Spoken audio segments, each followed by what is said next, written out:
較的静かな曲が多いんですけど、できるだけ混ぜながら、ちょっと賑やかに混ぜながらということで、次は少し静かな曲で「紅の浜辺で」っていうボリビアで作られた曲、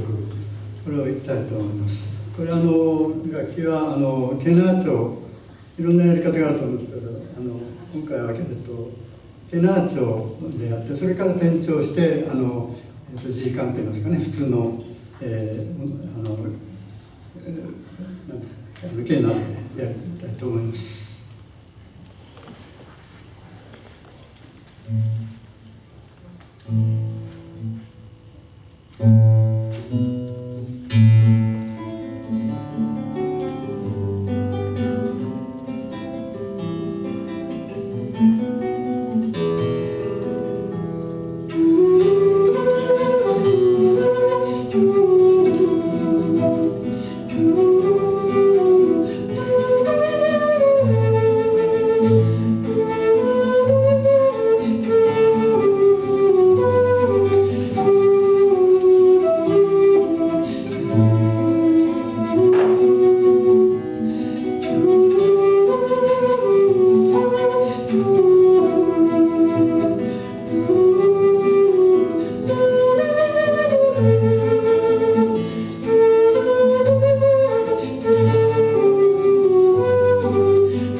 そうしましたらですね、次は少し、賑やかなと言いますかね、これ全部原曲は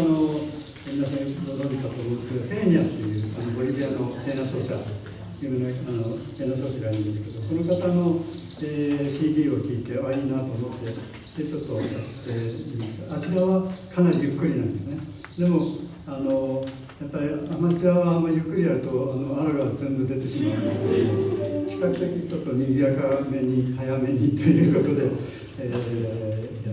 スーパーラマスという曲です。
次はですね、プログラムにある曲「君去りし」をちょっと変えます。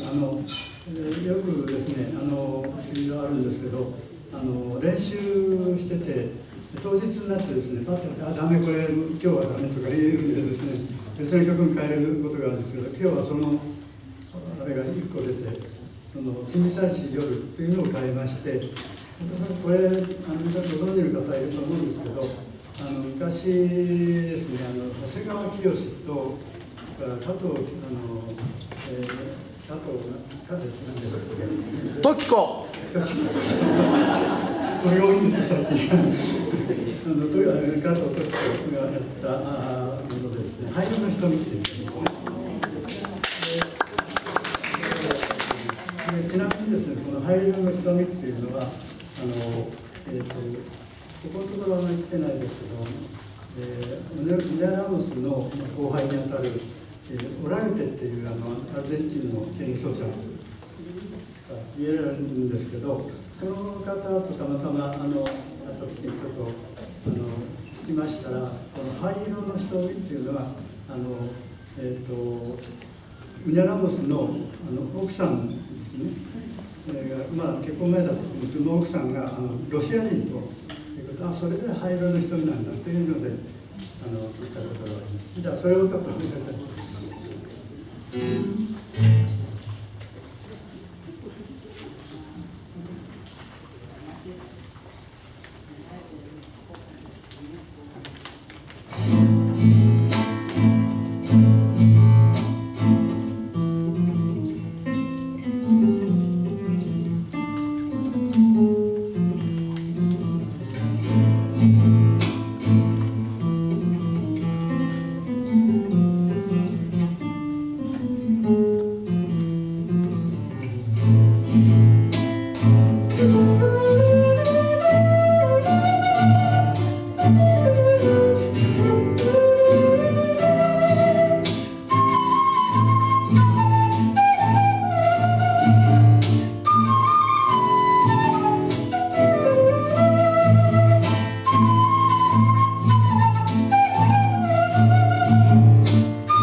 それでは最後の曲になりますけれども、ボリビアで作られた曲ですね、エルドラド黄金鏡というふうに訳されてますけど、その曲をやりたいと思います。